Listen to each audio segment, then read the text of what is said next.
ജനുവരി 15, 2026 അന്ന് രാത്രി ഞങ്ങളുടെ അമ്മമ്മ ഞങ്ങളോട് വിട പറഞ്ഞു. 5 ദിവസത്തെ എമർജൻസി ലീവിനാണ് ഞാൻ നാട്ടിലെത്തിയത്. സഞ്ചയനം വരെയുള്ള അന്ത്യകർമ്മങ്ങൾ കഴിഞ്ഞ് തിരിച്ച് ദുബായിലേക്ക് പോകാൻ വേണ്ടി ഞാൻ ബാംഗ്ലൂർ എയർപോർട്ടിലെത്തി. സ്റ്റാഫ് ടിക്കറ്റ് ആയതിനാൽ കൺഫേം ടിക്കറ്റ് ഉണ്ടായിരുന്നില്ല. 12 മണിക്കൂറോളം അവിടെ ചെലവഴിച്ചു. 2 ഫ്ലൈറ്റിൽ ട്രൈ ചെയ്തു, സീറ്റ് കിട്ടിയില്ല. ഇപ്പോൾ 22 രാവിലെ 8 മണിയായി. ഇന്ന് രാത്രിയേ ഫ്ലൈറ്റുള്ളൂ. അതുവരെ ടൈമുണ്ട്. ഒന്ന് ബാംഗ്ലൂർ സിറ്റി ഒന്ന് ചുറ്റിക്കറങ്ങിയിട്ട് വരാം എന്ന് കരുതി പുറത്തോട്ടിറങ്ങി. എവിടെയൊക്കെ പോകണോ എങ്ങനെ പോകണോ എന്ന് യാതൊരു ഐഡിയയില്ല. അതുകൊണ്ട് പുറത്തിറങ്ങി ടാക്സി ഡ്രൈവറോട് ചോദിച്ചു. ഇവിടെ അടുത്ത് അക്കായമ്മ ബേട്ട എന്ന സ്ഥലമുണ്ട്, നല്ല ഹില്ലേരിയാണ് എന്നൊക്കെ പറഞ്ഞപ്പോൾ വണ്ടി നേരെ അങ്ങോട്ട് വിടാൻ പറഞ്ഞു. അവിടം വരെ പോകാനുള്ള ടാക്സിയുടെ റേറ്റ് കണ്ടപ്പോൾ തന്നെ ആ ഡ്രൈവറെ ഞാൻ അതുവരെയുള്ള കാശും കൊടുത്ത് ഒഴിവാക്കി. ഇയാളെയും കൊണ്ട് ഇന്ന് ബാംഗ്ലൂർ സിറ്റി മൊത്തം പോയി കഴിഞ്ഞാൽ എൻ്റെ ട്രൗസർ കീറും. അവിടെ എത്തിയപ്പോൾ ഒരു മൊട്ടപ്പറമ്പിൽ ചൂടത്ത് പെട്ടുപോയ അവസ്ഥയായി. ഇവിടുന്ന് എങ്ങോട്ട് പോകണം, എന്തൊക്കെ കാണണം എന്ന് യാതൊരു ഐഡിയ ഇല്ല. ഇയാളുടെ വാക്ക് കേട്ട് ഇങ്ങോട്ട് വന്നല്ലോ എന്നായിപ്പോയി. ബാംഗ്ലൂർ എയർപോർട്ട് അടുത്ത് തന്നെയാണ് എന്ന് ഫ്ലൈറ്റുകളുടെ ടേക്ക് ഓഫും ഒക്കെ കണ്ടപ്പോൾ മനസ്സിലായി. ആ കുന്നിൻ്റെ 4 ഭാഗത്തും ഞാൻ നടന്നു. ഓരോ സൈഡും എല്ലാം റെസിഡൻഷ്യൽ ഏരിയയാണ്. അവിടെ നിറയെ പാറക്കെട്ടുകളും അതിൻ്റെ അടുത്ത് അങ്ങിങ്ങായി കുറച്ച് പേരൊക്കെ വന്നിട്ടൊക്കെ ഉണ്ട്. എന്തൊക്കെയാണ് ഇവിടെ സംഭവിക്കുന്നത്, എന്തൊക്കെയാണ് ഇവിടെ കാണാനുള്ളത് എന്നൊക്കെ ഒന്ന് നടന്നു നോക്കാമെന്ന് തീരുമാനിച്ചു. ആരാണ് ഈ അക്കായമ്മ, എന്താണ് ഇതിൻ്റെ ഹിസ്റ്ററി എന്നൊക്കെ ഞാനൊന്ന് ഗൂഗിൾ ചെയ്ത് നോക്കി. അക്കായമ്മ ടെമ്പിൾ പണി കഴിപ്പിച്ചിട്ട് 100 വർഷമേ ആയിട്ടുള്ളൂ എങ്കിലും 300 മുതൽ 400 വർഷത്തെ പഴക്കമുണ്ട് അക്കായമ്മയുടെ സ്റ്റോറിക്ക്. അക്കായമ്മയെ ഗ്രാമദേവതയായിട്ടാണ് ഇവിടെയുള്ളവർ കണക്കാക്കുന്നത്. പണ്ടൊരിക്കൽ സന്താനലബ്ധിക്ക് വേണ്ടി ഒരു ദമ്പതികൾ അക്കായമ്മ ദേവിയുടെ അരികിൽ വന്ന് അവിടെയുള്ള ഒരു മരത്തിൽ തൊട്ടിൽ കെട്ടി പ്രാർത്ഥിച്ചു അത്രേ. അതുമൂലം അനേക വർഷത്തെ കാത്തിരിപ്പിന് ശേഷം അവർക്ക് സന്താനമുണ്ടായി. ആ സന്താനത്തെ അവർ ദേവിക്കു തന്നെ കാഴ്ചവെച്ചു എന്നതാണ് ഐതിഹ്യം. ആ വിശ്വാസപ്രകാരം ഇപ്പോഴും അനേകം ദമ്പതികൾ ഇവിടെ വന്ന് സന്താനലബ്ധിക്കായി പ്രാർത്ഥിക്കുകയും തൊട്ടിൽ കെട്ടുകയും ഒക്കെ ചെയ്യുന്നുണ്ട്. മതപരമായ ആചാരങ്ങൾക്ക് പുറമെ ഈ ഒരു സ്ഥലം ഈ അടുത്തുള്ളവർക്കൊക്കെ നല്ല ഒരു ടൂറിസ്റ്റ് സ്പോട്ട് കൂടിയാണ്. ഈ സ്ഥലത്ത് സൂര്യോദയവും സൂര്യാസ്തമയവും കാണാൻ വേണ്ടി അനേകം ആളുകൾ വരുന്നുണ്ടായിരിക്കും. ഞാനിവിടെ എത്തിയത് അല്പം നേരം വൈകിയിട്ടാണ്. ഇപ്പോൾ 10 മണി കഴിഞ്ഞിരിക്കും. നല്ല വെയിലാണ്. ഇവിടെ അധിക സമയം ഇങ്ങനെ നിൽക്കാൻ പറ്റില്ല. അതുകൊണ്ട് തന്നെ അടുത്തുള്ള സ്ഥലങ്ങളുടെയൊക്കെ ഒരു വീഡിയോ എടുക്കാമെന്ന് കരുതി ഞാൻ നടന്നു നീങ്ങി. ഇതായിരിക്കാം ആ മരം എന്ന് തോന്നുന്നു. അതിൻ്റെ മുകളിൽ നിറയെ തുണികളൊക്കെ കെട്ടിയിട്ടുണ്ട്. അതിൻ്റെ മുൻവശത്തായിട്ടാണ് ഒരു ദേവീ ക്ഷേത്രം സ്ഥിതി ചെയ്യുന്നത്. ഇവിടെ ശിവപാർവതി രൂപം വലിയ ഒരു പ്രതിമയിൽ തന്നെ ചെയ്തു വെച്ചിട്ടുണ്ട്. ക്ഷേത്രത്തിൻ്റെ പുനരുദ്ധാരണ പ്രവർത്തനങ്ങൾ നടക്കുകയാണ്. അതിൽ മുഴുകി ജോലി ചെയ്യുന്ന പലരെയും മുന്നിൽ തന്നെ കാണാം. ഒരു ചെറിയ കുട്ടി അതിനിടയിൽ എൻ്റെ ശ്രദ്ധയിൽപ്പെട്ടു. അവിടെ ജോലി ചെയ്യുന്ന ആരുടെയോ കുട്ടിയായിരിക്കണം. അവൻ അവിടെ ഒട്ടും സുരക്ഷിതമല്ലാത്തതുപോലെ എനിക്ക് ഫീൽ ചെയ്തു. കാരണം അവരൊക്കെ ജോലിയിൽ മുഴുകിയിരിക്കുകയാണ്. അവൻ അതിനിടയിലെങ്ങാനും ഓടിക്കഴിഞ്ഞാൽ ആ ടയറിൻ്റെ അടിയിലെങ്ങാനും പെടാൻ ചാൻസ് ഉണ്ട്. അപ്പോഴാണ് ഞാൻ മറ്റൊരു കാര്യം ശ്രദ്ധിച്ചത്. ആ ജോലി ചെയ്യുന്ന ഓറഞ്ച് ഷർട്ടുകാരൻ്റെ തലയിൽ ഒരു വലിയ മുറിവുണ്ട്. ചോര കട്ട കെട്ടിക്കിടക്കുകയാണ്. എന്നിട്ടും അതൊന്നും വകവയ്ക്കാതെ അവൻ ജോലിയിൽ മുഴുകിയിരിക്കുകയാണ്. അങ്ങനെ ഉള്ളു നോവുന്ന കുറേ കാഴ്ചകളൊക്കെ കണ്ട ശേഷം ഞാൻ പതുക്കെ മലയിറങ്ങി. എൻ്റെ കയ്യിൽ 10 കിലോയോളം വരുന്ന ഒരു ബാഗുണ്ട്. ആ മലയുടെ മുകളിൽ നിന്ന് താഴോട്ടേക്ക് അതും എടുത്ത് ഇറങ്ങേണ്ടി വന്നു. അവിടെ വേറെ ഓട്ടോയോ ടാക്സിയോ ഒന്നും ലഭിക്കാനില്ല. താഴെ ഇറങ്ങി കുറച്ച് സമയം വെയിറ്റ് ചെയ്തപ്പോൾ ഒരു ഓട്ടോ കിട്ടി.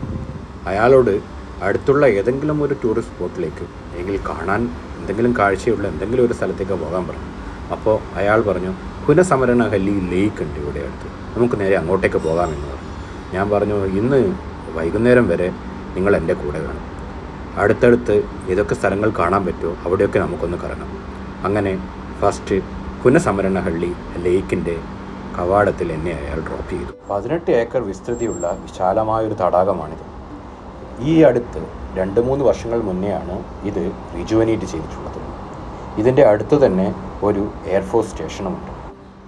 ബാംഗ്ലൂർ എയർ ഷോ കാണാൻ വേണ്ടി ആൾക്കാർ തിങ്ങിക്കൂടി നിൽക്കുന്ന ഒരു സ്ഥലമാണിത്. ഈ സ്ഥലത്തിൻ്റെ മറ്റൊരു പ്രത്യേകത എന്തെന്നാൽ ഇത് ബേർഡ് വാച്ചിങ്ങിന് പറ്റിയ സ്ഥലമാണ്. അനേകതരം വ്യത്യസ്തമായ സ്പീസസിലുള്ള പക്ഷികൾ ഇവിടെയുണ്ട്. ഹെറോൺസും കിങ്ഫിഷേഴ്സും ഇന്ത്യൻ സ്പോട്ട് ഫീൽഡ് ഡക്സും ഒക്കെയാണ് അതിൽ ചിലത്. അല്പസമയം അവിടെ ചിലവഴിച്ചതിന് ശേഷം ഞാൻ തിരിച്ച് ഓട്ടോയിലേക്ക് നടന്നു. അയാൾ അവിടെ വെയിറ്റ് ചെയ്യുന്നുണ്ടായിരുന്നു. ഞാൻ അയാളോട് ചോദിച്ചു, എവിടെയാണ് നമ്മൾ അടുത്തതായിട്ട് പോകുന്നത്? അപ്പോൾ അയാൾ പറഞ്ഞു, നമുക്ക് ഇസ്കോൺ ടെമ്പിളിലേക്ക് പോകാം. ഞാൻ വിചാരിച്ചു അത് അടുത്തുള്ള സ്ഥലം മറ്റോ ആയിരിക്കുമെന്ന്. പക്ഷേ ഒരു വലിയ ജേണി തന്നെയായിരുന്നു അത്. ബാംഗ്ലൂരിലെ ട്രാഫിക് അത് പിന്നെ പറയേണ്ട ആവശ്യമില്ലല്ലോ. അങ്ങനെ ദീർഘനേരം ഓട്ടോയിലിരുന്ന് ട്രാഫിക്കിലൂടെ കുത്തിക്കയറി അങ്ങോട്ടും ഇങ്ങോട്ടുമൊക്കെയായി അതൊരു വല്ലാത്ത യാത്ര തന്നെയായിരുന്നു. അങ്ങനെ ഒരു 40 മിനിറ്റ്സ് യാത്രയ്ക്ക് ശേഷം ഇസ്കോൺ ടെമ്പിളിലെത്തി. എന്നെ അവിടെ ഇറക്കി വിട്ട ശേഷം ഞാൻ റോഡിൻ്റെ ഓപ്പോസിറ്റ് സൈഡ് ഓട്ടോവുമായി വെയിറ്റ് ചെയ്യാം, നിങ്ങൾ ഫ്ലൈ ഓവർ വഴി നേരെ അപ്പുറത്തെ ഭാഗത്തേക്ക് വന്നാൽ മതി എന്ന ഉപദേശമൊക്കെ തന്ന് അയാൾ അങ്ങോട്ട് പോയി. ഇസ്കോൺ ശ്രീ രാധാകൃഷ്ണ ടെമ്പിൾ, അതാണ് ഇതിൻ്റെ യഥാർത്ഥ പേര്. 1997 പണി കഴിപ്പിച്ചിട്ടുള്ളതാണിത്. ലോകത്തിൽ തന്നെ ഏറ്റവും വലിയ ഇസ്കോൺ ടെമ്പിളുകളിൽ ഒന്നാണിത്. രാജാജി നഗറിൽ സ്ഥിതി ചെയ്യുന്ന ഈ ടെമ്പിൾ അത്യാധുനിക മോഡേൺ ആർക്കിടെക്ചറും അതുപോലെ തന്നെ പുരാതനമായ ദ്രാവിഡ കലയുടെയും പെർഫെക്റ്റ് ബ്ലെൻഡായിട്ടാണ് കണക്കാക്കുന്നത്. ഉള്ളിൽ കയറിയപ്പോൾ തന്നെ വല്ലാത്ത ഒരു ഫീൽ. അതല്ലെങ്കിലും ഇതുപോലുള്ള സേക്രഡ് പ്ലേസുകളിൽ പോയി കഴിഞ്ഞാൽ കിട്ടുന്ന ഒരു വൈബുണ്ട്, അത് പറഞ്ഞറിയിക്കുന്നതിലപ്പുറമാണ്. മുന്നോട്ട് കയറുമ്പോൾ അവിടെ കാണാം വീഡിയോ അലൗഡ് അല്ല എന്നുള്ളത്. അവിടെ വെച്ച് എനിക്കത് സ്റ്റോപ്പ് ചെയ്യേണ്ടി വന്നു.